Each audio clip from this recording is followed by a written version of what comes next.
사랑하는 파주중앙 가족 여러분, 안녕하십니까? 행복한 안식일 저녁입니다. 새생명축제 120일 전도의 35일째입니다. 우리 영혼구원의 밭에 이제 100명이 넘었습니다. 100명이 넘는 사람들의 씨앗이 계속 뿌려지고 있습니다. 우리 2단계 새싹도 잘 자라고 있습니다. 그러나 이제 3단계가 되는 게 어려워요. 우리 2단계까지는 어렵지 않습니다. 새싹이 나는 것은 쉽습니다. 그러나 이 새싹이 나무가 되는 것은 쉬운 일이 아닙니다. 물을 주고 또 햇빛이 필요하고 또 때로는 비료도 필요하고, 그러나 하나님께서 우리 나무를 키워주실 것을 믿습니다. 우리 전도와 예배 회복 운동 이제 8월부터 또 다시 시작이 됩니다. 우리 늘었습니다. 전도에 참여 인원이. 너무나도 감사합니다. 계속 늘어나기를 원하고요. 예배 참여 인원 온라인을 포함해서 우리 지난 화요일에 51명인데요. 저는 화요일에는 한 70명 정도를 목표로 하고 있습니다. 예배 회복이 일어났으면 좋겠어요. 오늘 하나님께서 또 우리 테리아 성도님 또 예배 회복 저녁 예배에 이렇게 나오게 해주셔서 너무나도 감사하고, 저녁 예배에 뵈니까 더 반갑고 그렇습니다. 제가 간절히 예배 회복을 원하니까 오늘 또 하나님께서 귀한 손님을 보내주셨어요. 우리 저녁 예배 때 손님이 오는 일은 흔치 않는데요. 우리 최우재 성도님인가요? 네, 최우재 성도님. 우리 안양에 사시는데 아마 이 파주 쪽으로 잠깐 들리신 것 같아요. 베델교회, 큰 교회를 다니신 것 같습니다. 여행 중에 이제 잠깐 파주를 이제 지나치시는데 교회가 그냥 눈에 띄길래 들어오셨대요. 주님의 이름으로 축복합니다. 하나님께서 예배 회복이 잘 안 되니까 하나님이 직접 사람을 그냥 끌어다가, 하나님의 은혜에 너무나도 감사합니다. 우리 7월의 전도왕들이 이제 예수가 선택한 십자가 책을 선물로 받게 되는데요. 너무나도 좋은 책이죠. 깊은 감동에 한번 빠져보시기 바랍니다. 우리 8월에도 열심히 하셔서 선물도 받고 전도도 하고 영혼 구원도 하는 그런 축제, 정말 새생명 축제가 되기를 간절히 기도합니다. 성경의 맥잡기 39번째 시간입니다. 오늘 저는 잠언 언약이라고 하는 제목으로 하나님께서 주시는 하늘의 귀한 은혜들을 나누고자 합니다. 우리는 성경의 중요한 부분들을 언약의 관점으로 보는 설교를 나누고 있는데요. 지난 시간에 시가서를 시작을 했습니다. 그리고 욥기와 시편을 보았습니다. 오늘은 잠언을 볼 텐데요. 잠언을 보기 전에 시편을 조금 더 살펴보도록 하겠습니다. 우리 정성래 집사님도 오셨네요. 그렇죠? 우리 예배 회복에 이렇게 많이 동참해 주셔서 너무나도 감사합니다. 자, 시편을 좀 먼저 보겠습니다. 시편 105편인데요.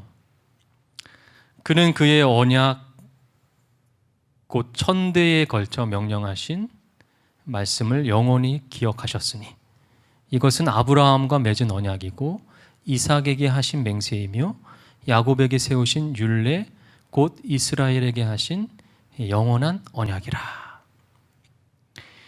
시편 105편은 아브라함과 그의 후손들의 시대부터 해서 가나안 정복의 시대에 이르기까지 하나님이 하신 언약에 강조를 두면서 기록한 시편입니다.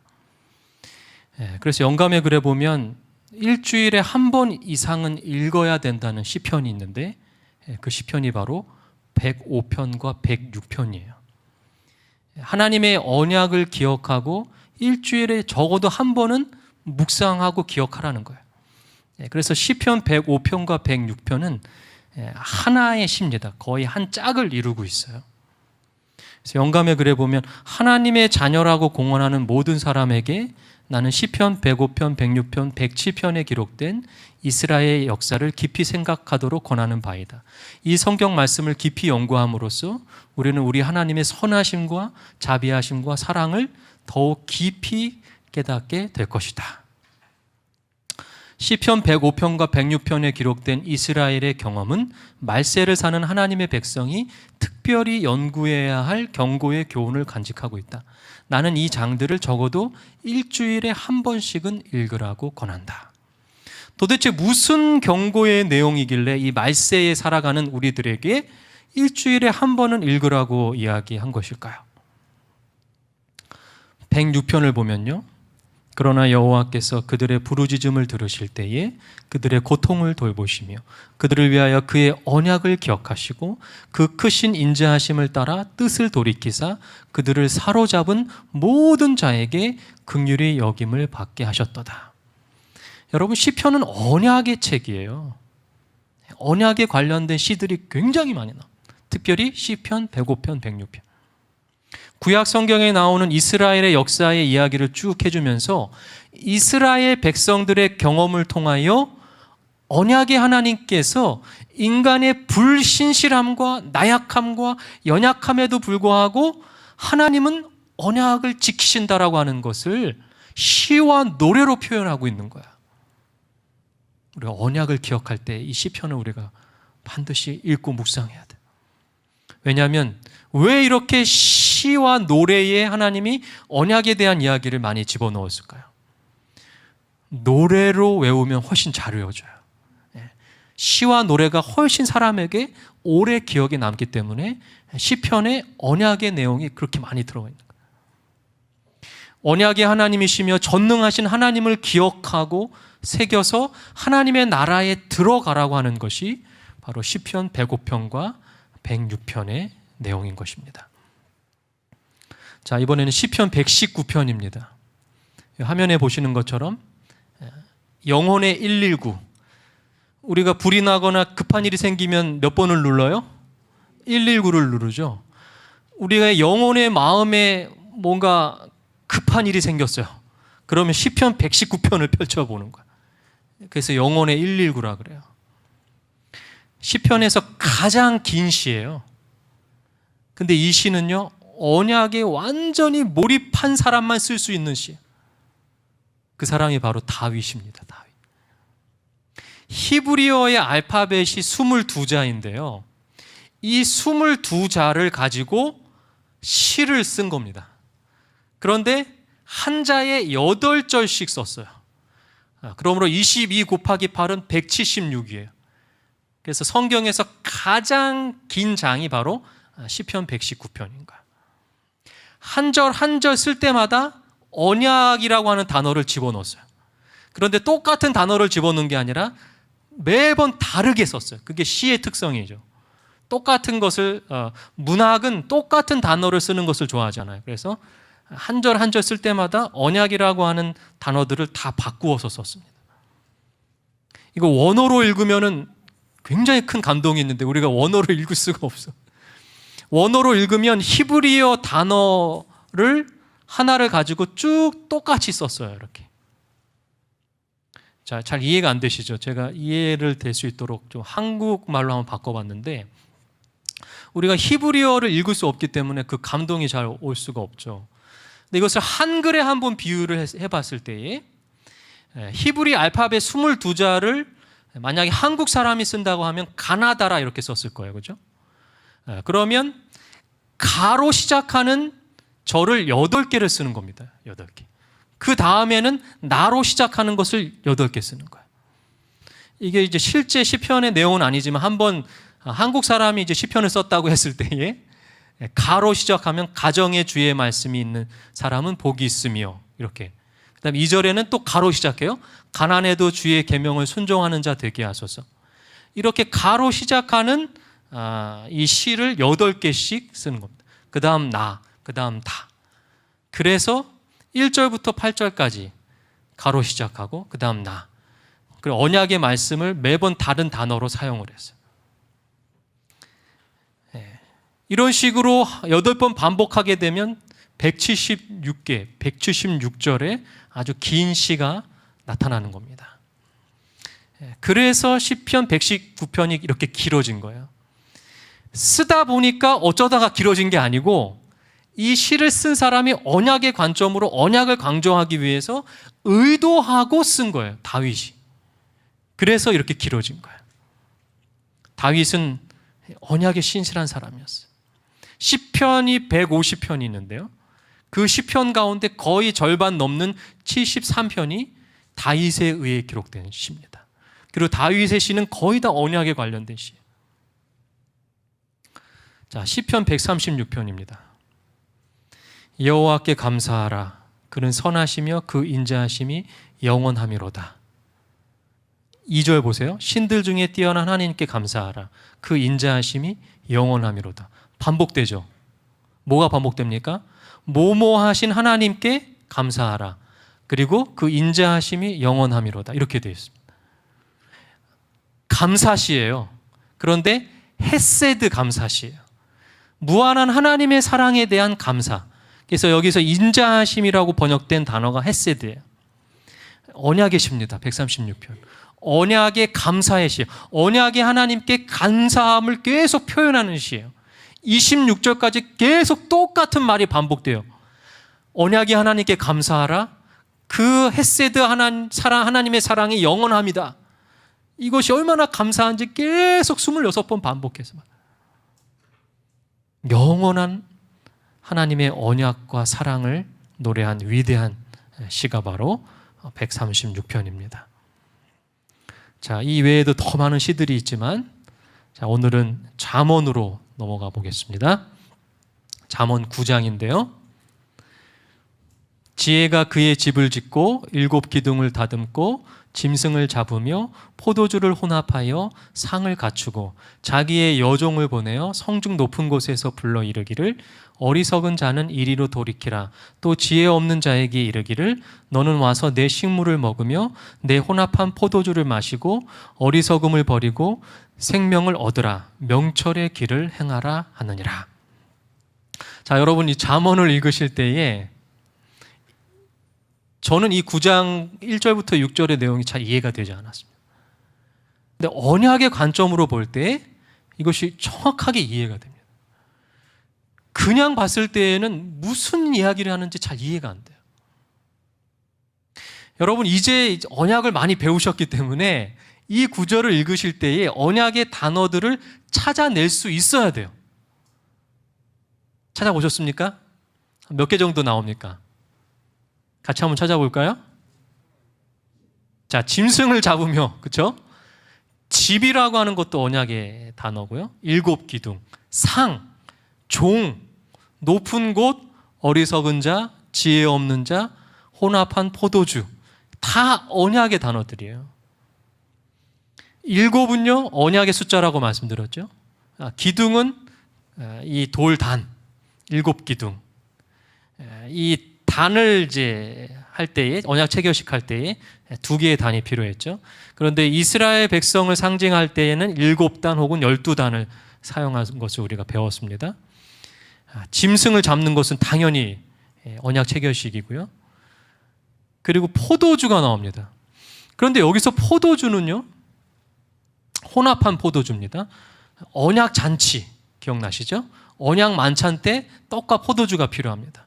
여종, 종은 언약 종을 말하는 것입니다. 언약 주가 있고 언약 종이 있습니다. 높은 곳은 언약 백성들이 거하는 곳이에요. 이것은 제가 선지서 할 때 더 자세히 설명을 드리겠습니다. 그리고 혼합한 포도주입니다. 포도주는 포도주인데 왜 혼합한 포도주일까요?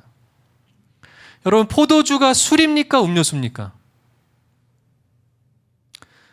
주자가 들어가면 다 술이에요. 포도주, 그렇죠?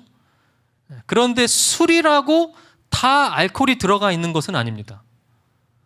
여러분 식혜를 뭐라고 부릅니까? 감주라고 부르죠. 감주는 술이죠. 그런데 단술이에요. 단술. 식혜를 단술이라고 부릅니다. 그렇기 때문에 식혜는 감주이지만 알코올이 들어가 있지 않은 음료수예요. 자, 똑같은 겁니다. 이 식혜처럼 혼합한 포도주는 그 당시 히브리 사람들이 먹었던 음료수 가운데 하나예요. 그 당시에 포도주는 대추, 야자, 열매나 석류 같은 것을 혼합해서 음료수로 마셨어요. 그래서 혼합한 포도주라고 성경에 기록되어 있는 겁니다. 그래서 이 혼합한 포도주를 이 아모스에 보면 단 포도주라고 표현했어요. 마치 식혜처럼 단 음료예요. 단 포도주입니다. 알코올이 섞이지 않은 독주가 아니라 취하지 않는 음료를 말하는 것입니다. 그런데 성경에 이 혼합한 포도주, 단 포도주 말고 정말 독한 포도주가 나와요. 그게 계시록 17장 12절에 나오는 음녀가 마시는 음행의 포도주가 그때의 이 포도주는 음료수가 아니라 진짜 취하는 포도주가 나와요. 그러므로 여러분들이 성경을 읽으실 때에 단 포도주와 그냥 정말 취하는 독주, 포도주와의 차이를 알고 이해하셔야 돼요. 그래야 오해가 없어요. 그래야 예수님도 술 드셨다는 황당한 주장을 하지 않게 되는 거예요. 자, 그런데 여기서 이 잠언 9장에서요, 지혜라고 하는 단어 우리가 생각해 봐야 돼요.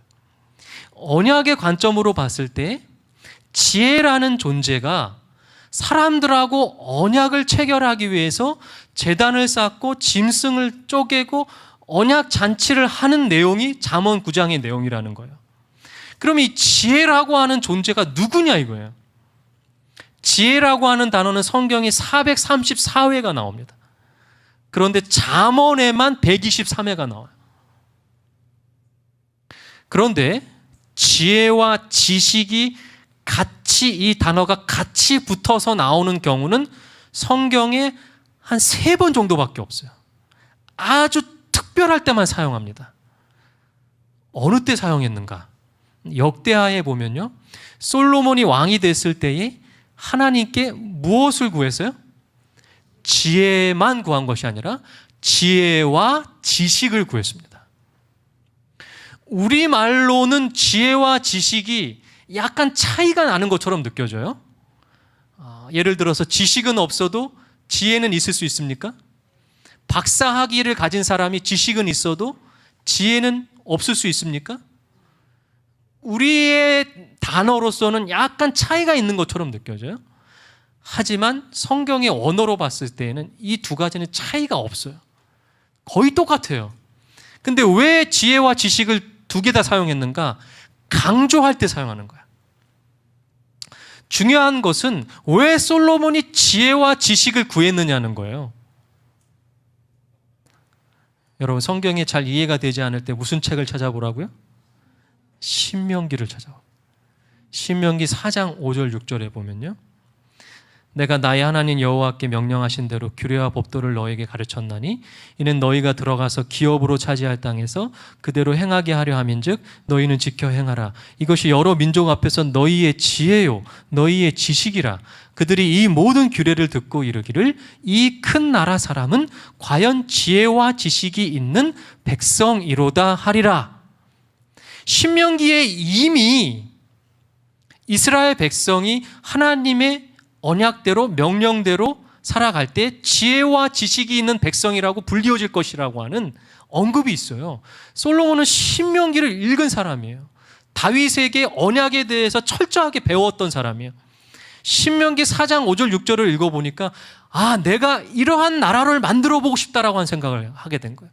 그래서 솔로몬은 하나님께 신명기에 이 책에 나온 이 나라를 이루기 위하여 하나님께 뭐라고 구하냐면 지혜와 지식을 저에게 주십시오 라고 구한 거예요.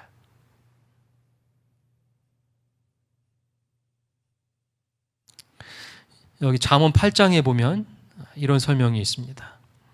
여호와께서 그 조화의 시작 곧 태초에 일하시기 전에 나를 가지셨으며, 이게 지혜에 대한 설명이에요. 반세 전부터, 태초부터, 땅이 생기기 전부터 내가 세움을 받았나니. 지혜에 대한 설명이에요. 아직 바다가 생기지 아니하였고 큰 샘들이 있기 전에 내가 이미 났으며 산이 세워지기 전에, 언덕이 생기기 전에 내가 이미 났으니 하나님이 아직 땅도 들도 세상 진토의 근원도 짓지 아니하셨을 때에라. 지혜에 대한 설명을 하면서 아주 이상한 이야기를 합니다. 여러분 어떻게 이해하시겠습니까? 지혜라고 하는 존재는요, 잠언에서 태초부터 만세전부터 창조 전부터 존재했다라고 말하고 있어요. 그러면 지혜는 누굽니까 도대체? 예수 그리스도. 예수 그리스도. 여러분 이제 잠언을 읽으실 때 지혜를 예수님으로 바꿔서 읽으시면 돼요. 그러면 잠언이 저절로 이해가 돼요. 저절로. 놀라운 경험을 하실 거예요. 지금 솔로몬이 구했던 지혜는 언약을 지킬 수 있게 해주는 능력인 예수 그리스도를 달라는 거예요. 솔로몬이 예언자적인, 선지자적인 그러한 입장으로서, 왕으로서 놀라운 지금 지혜를 구한 겁니다. 예수 그리스도. 예언한 거예요. 자, 그럼 다시 이 지혜를 예수님이라고 생각하고 다시 한번 읽어볼게요. 잠언 9장 1절부터 6절. 예수 그리스도가 그의 집 하나님의 나라를 짓고 7 언약의 숫자, 그리고 언약의 제단을 다듬고 언약의 제물을 잡고 포도주 언약의 만찬을 혼합하여 상을 갖추고 여종을 보내어 높은 곳 언약의 백성이 거주하는 곳에 불러 이르기를 어리석은 자는 이리로 돌이키라. 언약으로 돌이켜라. 지혜 없는 자, 언약 없는 자에게 이르기를 너는 와서 내 식물 언약의 만찬을 먹으며 내 혼합한 포도주 언약 만찬을 마시고 어리석음을 버리고 생명을 얻어라. 이런 내용이 되는 거야. 이제 완전히 이해가 되는 거야. 근데 바울이 놀라운 이야기를 합니다. 고린도전서 2장 6절 7절이에요. 그러나 우리가 온전한 자들 중에서는 지혜를 말하노니 이는 이 세상의 지혜가 아니요 또 이 세상에 없어질 통치자들의 지혜도 아니요 오직 은밀한 가운데 있는 하나님의 지혜를 말하는 것으로서 곧 감추어졌던 것인데 하나님이 우리의 영광을 위하여 만세전에 미리 정한 것이라. 바울도 지금 잠언하고 똑같은 이야기를 하는 거예요. 지혜를 이야기하면서 만세전에 미리 정하신 것이라고 이야기합니다. 창세전 언약, 성부 하나님과 성자 예수님이 창조 전에 맺으신 영원한 언약에 대한 이야기를 하는 거예요. 고린도전서 1장 24절에는 더 확실하게 이야기합니다. 같이 한번 읽어볼까요? 시작.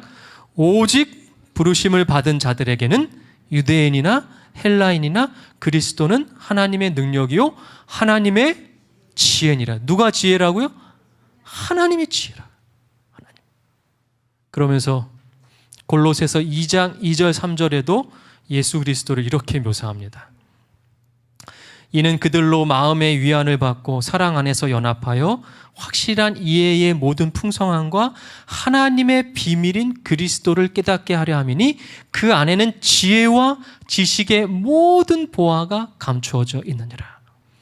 예수님을 감추인 비밀, 지혜와 지식으로 성경은 거듭 묘사하고 있어요. 자, 그럼 이제 지혜가 예수님이라고 하는 걸 우리가 알았습니다. 그런데 잠언에서는요, 지혜만 나오는 것이 아니라 지혜와 맞서 싸우는 음녀가 등장합니다. 잠언 2장 16절 17절. 지혜가 또 너를 음녀에게서 말로 호리는 이방 계집에서 구원하리라. 그는 젊은 시절에 짝을 버리며 그의 하나님의 언약을 잊어버린 자라. 음녀는 하나님의 언약을 잊어버린 자예요. 반언약 세력이에요. 사람들을 말로 호려서 하나님의 언약에서 떠나가게 하는 세력이에요. 그러므로 언약의 역사를 통하여 지혜와 음녀의 대결은 피할 수가 없어요. 이 잠언에 나오는 음녀가 놀랍게도 요한계시록에 다시 등장합니다. 요한계시록 17장 1절 2절이에요. 또 7 대접을 가진 7 천사 중 하나가 와서 내게 말하여 이르되 이리로 오라. 많은 무리에 앉은 큰 음녀가 받을 심판을 내게 보이리라. 땅의 임금들과 그와 더불어 음행하였고 땅에 사는 자들도 그 음행의 포도주에 취하였다 하고, 음녀는 땅의 임금들과 더불어 음행하였고 땅의 사람들과 더불어 음행의 포도주에 취하였다 그랬어요. 음녀는 하나님을 모독하고 가증한 물건을 가지고 있고 음행으로 더럽혀 있어요. 그럼 그 음녀의 정체는 무엇일까요? 지혜가 예수 그리스도라면 그 음녀의 정체는 바로 계시록 17장 5절 같이 읽어볼까요? 시작. 그의 이마에 이름이 기록되었으니 비밀이라, 큰 바벨론이라, 땅의 음녀들과 가증한 것들의 어미라 하였더라. 바벨론, 사단과 사단의 무리들을 상징하는 거야. 그러므로 잠언에 나오는 지혜는 예수님이며 잠언에 나오는 음녀는 사단이고 사단을 따르는 타락한 교회를 상징하는 거야. 그러므로 잠언은 시가서를 넘어서 지혜를 주는 책을 넘어서 선과 악에 대한 예언이 담겨져 있는 놀라운 책이에요. 언약의 관점으로 잠언을 봤을 때에만 우리가 이 놀라운 비밀을 이해할 수 있게 되는 거예요. 계시록 14장 10절은 이렇게 이야기합니다. 그도 하나님의 진노의 포도주를 마시리니 그 진노의 잔에 섞인 것이 없이 부은 포도주라. 거룩한 천사들 앞과 어린 양 앞에서 불과 유황으로 고난을 받으리니. 결국 바벨론, 사단과 사단의 세력, 사단과 동참한 타락한 교회는 섞인 포도주를 마시게 됩니다. 섞인 포도주가 아니라 섞이지 않은 포도주를 마시게, 섞인 것이 없는 포도주를 마시게 돼요. 여러분, 섞인 포도주, 혼합된 포도주는 제가 말씀드렸듯이 단 포도주라고 말씀드렸죠. 단 여러 과일들이 합해져 있는 음료수라고 말씀드렸어요. 그럼 여기서 말하는 섞인 것이 없이 부은 포도주는 뭐예요? 독주예요, 독주. 섞인 것이 없이 부은 포도주는 아주 독한 포도주. 그렇다면 이것을 우리가 영적으로 한번 생각해 보자는 거예요. 영적으로 생각했을 때에 섞여 있는 포도주를 마시는 사람은 하나님의 백성들, 언약의 백성들인데, 그러면 이 언약의 백성들은 도대체 무엇을 섞어서 마셨을까? 실제 그 당시 히브리인들은 맛있는 과일들을 섞어서 마셨어요. 그런데 이것을 영적으로 보면 어떨까? 저는 바로 하나님의 은혜, 헤세드를 섞어서 마신 사람들이 언약의 백성이라고 생각합니다. 그러므로 섞여 있지 않은 포도주는 하나님의 은혜가 없는 포도주를 마시는 거예요. 하나님의 은혜가 없으면 포도주는 독주로 변하는 것입니다. 마시는 음료수가 독주로 변하게 되는 거예요. 우리는 매일 하나님의 은혜가 풍성히 섞인 포도주를 매일 마셔야 합니다. 우리가 언약의 백성으로서 하나님의 은혜가 섞인 포도주를 매일 마시게 되시기를 간절히 바랍니다. 우리는 하나님의 은혜로 구원을 받기 때문에 그렇습니다. 인간의 의로움이나 행위로 구원함을 얻으려고 하는 사람들이 바로 섞인 것이 없이 부은 포도주를 마시는 사람들이에요. 그 사람들이 바벨론이에요. 음료예요. 여러분, 언약의 백성으로 산다는 것은요, 하나님의 언약으로부터 흘러나오는 그 무한한 헤세드의 은혜를 체험하는 사람들이에요. 그리고 그 헤세드의 사랑을 실천하는 사람들이에요.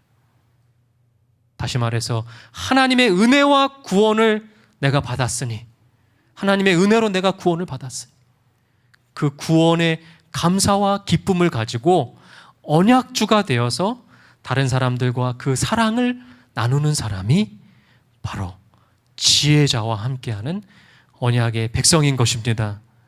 우리 모두가 진정한 언약의 백성이 되기를 간절히 소망합니다. 매일 우리가 하나님의 은혜가 섞인 포도주를 마시게 되시기를 간절히 바랍니다. 오늘의 말씀을 요약하겠습니다. 첫 번째, 우리의 구원은요, 우리의 어떠함이 아니라 언약주 하나님의 어떠함에 달려 있습니다. 그것이 시편에서 우리들에게 계속 이야기하는 메시지예요. 두 번째, 솔로몬이 구했던 지혜는 바로 언약을 지킬 수 있게 해주시는 능력인 예수 그리스도를 달라는 것이었습니다. 세 번째, 언약 백성으로 산다는 것은 하나님의 언약으로부터 흘러나오는 헤세드를 체험했다는 뜻이고 헤세드를 실천한다는 뜻이야. 다시 말해서 하나님의 은혜로 구원을 받았으니 그 구원의 감사와 기쁨을 가지고 언약주가 되어 다른 사람들과 그 사랑을 나누는 것이 바로 언약 백성의 삶임을 기억하게 되시기를 간절히 바랍니다. 오늘 말씀의 은혜를 나누는 시간을 갖도록 하겠습니다. 우리 세 분씩, 우리 네 분씩 그룹을 만드셔서 오늘 말씀의 은혜를 나누도록 하겠습니다. 오늘 말씀의 요약을 한번 다시 확인해 보시고요. 우리 6분의 시간을 드리겠습니다. 우리 참여하지 않는 분이 없도록 우리 성도님들이 이렇게 잘 그룹을 만들어 주시기 바랍니다.